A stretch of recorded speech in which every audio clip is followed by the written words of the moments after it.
আসসালামু আলাইকুম। আজকে আমি আপনাদের সামনে নিয়ে আসলাম সম্পূর্ণ নতুন আরেকটা রেসিপি, চিকেন মালাইকারি। চিকেন মালাইকারি কিভাবে রান্না করবেন সেটা আজকে আমি আপনাদেরকে দেখাবো। তাহলে চলেন আমরা রান্নাটা শুরু করে দেই। আর আমার রান্না যদি আপনাদের ভালো লাগে তাহলে অবশ্যই একটা লাইক, একটা কমেন্ট, একটা শেয়ার, একটা ফলো দিবেন। আমি একটা কড়াইতে তেল দিয়ে দিলাম 1/4 কাপ পরিমাণে। দেখেন, কড়াইটা আমি একটু গরম করে রাখছি আগে থেকে। দিয়ে দিচ্ছি এলাচি, দারচিনি, তেজপাতা। বেশি গরম মসলা আমি এখানে দিব না, যেহেতু আমি গরম মসলা গুঁড়া ব্যবহার করব। দিয়ে দিলাম আমি পেঁয়াজ বাটা 1/2 টেবিল চামচ পরিমাণে। আমি আজকে অল্প কিছু চিকেন নিয়েছি, হাড্ডি ছাড়া চিকেন। বুকের পিসটা আমি ছোট ছোট টুকরো করে নিয়েছি, সেটা আমি আপনাদেরকে দেখাবো। আমি পেঁয়াজটা একটু ভেজে নিলাম, যেহেতু আমি কাটা পেঁয়াজ ব্যবহার করতেছি না, সেজন্য আমি বাটা পেঁয়াজটা এখানে হালকা একটু ভেজে নিচ্ছি। চিকেন মালাইকারি রেসিপি শিখতে হলে আমার সম্পূর্ণ ভিডিওটা আপনাদের দেখতে হবে। আমার পেঁয়াজটা প্রায় ভাজা হয়ে গেছে, এখন আমি দিয়ে দিচ্ছি 2 চা চামচ পরিমাণে রসুন বাটা। রসুন বাটাটা আমার সবকিছু কিন্তু পাটায় পিষা, আদা রসুন পেঁয়াজ এগুলো সব পাটায় পিষে নিয়েছি। দিয়ে দিলাম আমি 1 চা চামচ পরিমাণে আদা বাটা। এখন এটা আবার আমি একটু ভেজে নেব। দেখেন, আমি ভেজে নিচ্ছি। চুলার হিটটা একটু কমিয়ে রাখবেন সবসময় মশলা ভাজার সময়, না হলে মশলাটা পুড়ে যেতে পারে। আমি চুলার হিটটা কমিয়ে রাখছি। এখন আমি এটাতে দিয়ে দেব কিছুটা পানি। একটু গরম পানি দিয়ে মশলাটা আমি ভাজবো, না হলে মশলাটা কালো হয়ে যাবে। মশলা কালো হলে তরকারি কালারটাও নষ্ট হয়ে যাবে। দেখেন, আমি একটু একটু গরম পানি দিয়ে মশলাটা ভাজলাম। এখন দিয়ে দিচ্ছে 1/2 চা চামচ পরিমাণে লাল মরিচের গুঁড়া। দিয়ে দিচ্ছি 1/2 চা চামচ পরিমাণে ধনে গুঁড়া।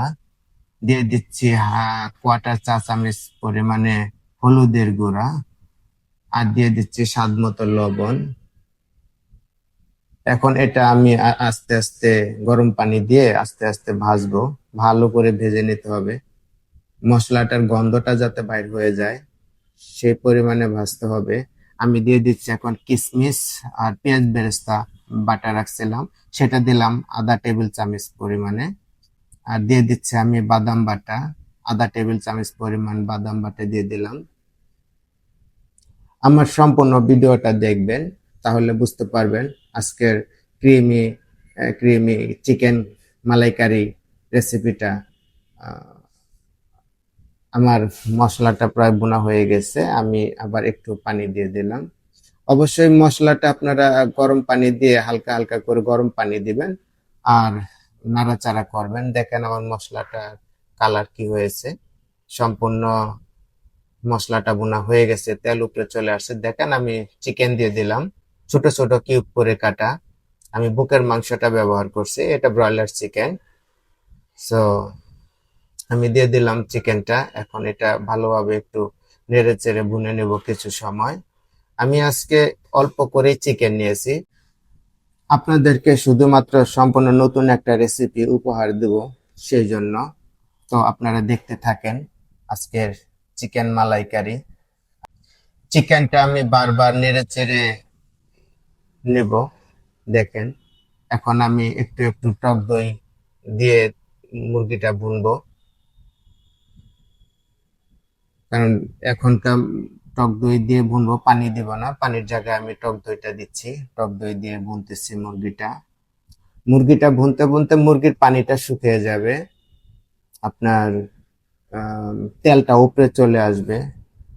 আমি একটু করে কভার করে দিচ্ছি, আবার কভারটা সরে আবার একটু ভেজে নিচ্ছি। দেখেন, আমার মুরগির তেল বাইর হয়ে আসছে।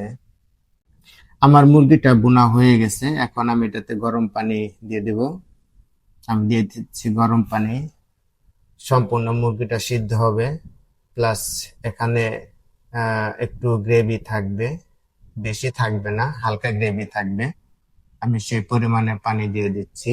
আমি এখানে 1 কাপ পরিমাণে পানি দিয়ে দিলাম। আমার রান্না যদি আপনাদের ভালো লাগে তাহলে একটা লাইক, একটা কমেন্ট, একটা শেয়ার করবেন। পাশাপাশি এরকম আমার আরো অনেক রান্না যদি আপনারা দেখতে চান তাহলে অবশ্যই আমার ইউটিউব চ্যানেলটা আপনারা সাবস্ক্রাইব করে দিবেন। দেখেন আমার চিকেনটা কি সুন্দর একটা কালার আসছে। আমি এখন এটা ঢেকে কিছু সময় রান্না করব। 5 মিনিটের মতো আমি ঢেকে দিয়ে রান্না করছি। এখন আমি এটাতে দিয়ে দিব লাল সবুজ কাঁচামরিচ। দেখেন কি সুন্দর দেখতে হচ্ছে। আহ, এখন দিয়ে দিচ্ছি কিছুটা গরম মশলার গুঁড়া। আমি গরম মশলার গুঁড়া করে রাখছিলাম, সেটা দিয়ে দিলাম। তবে আমার চিকেন মালাইকারিতে আমি কিন্তু কোনো জিরার গুঁড়া ব্যবহার করি নাই, সেটা আমি আপনাদের সুবিধার্থে বলে দিলাম। যেহেতু আমি এখানে টক দই ব্যবহার করছি, আর চিকেন মালাইকারিতে জিরা যায় না, সেজন্য আমি জিরা ব্যবহার করি নাই। আমি এখন এটাতে দিয়ে দিব কিছুটা আহ চিনি। দেখেন আমি হালকা একটু চিনি দিয়ে দিলাম চিকেনের মধ্যে। যেহেতু টক দই ব্যবহার করছি, হালকা একটু টক আছে, সেজন্য আমি একটু চিনি অ্যাড করলাম। একটু টক মিষ্টি ঝাল এরকম টাইপের হবে মালাইকারিটা, আর ক্রিমি ক্রিমি একটা ভাব থাকবে। দেখেন দেখতে কি সুন্দর হয়েছে। আমার তেল উপরে চলে আসছে। আমি দিয়ে দিচ্ছি কিছুটা পেঁয়াজ বেরেস্তা। আমি পেঁয়াজ বেরেস্তা করে ঘরে রেখে দেই, সবসময় আমার কাছে পেঁয়াজ বেরেস্তা থাকে। সো আমি সেখান থেকে কিছুটা পেঁয়াজ বেরেস্তা দিলাম। আমার রান্না হয়ে গেছে। তো চলেন আমরা এখন পরিবেশন করি। আমি একটা ছোট বল নিয়েছি। দেখেন আমার তরকারির কালারটা কি সুন্দর হয়েছে আজকে। এটা তো দেখেই খাওয়ার ইচ্ছে হয়ে যাবে যে কারো। অবশ্যই আপনারা আমার রান্নাটা বাসায় বাসায় রান্না করে খাবেন। এটা কেমন হয়েছে খেতে কমেন্টে জানাবেন। আপনাদের উৎসাহ পেলে আমি আপনাদের সামনে আরো নতুন নতুন রেসিপি নিয়ে হাজির হব। দেখেন আমার চিকেন মালাইকারি হয়ে গেছে। দেখতে কি সুন্দর হয়েছে। আমি উপরে আরেকটু পেঁয়াজ বেরেস্তা দিয়ে দিলাম। আজকে রান্নাটা কেমন হলো অবশ্যই আপনারা আমাকে কমেন্টে জানাবেন। আর আমার সম্পূর্ণ ভিডিওটা দেখার জন্য আপনাদেরকে ধন্যবাদ।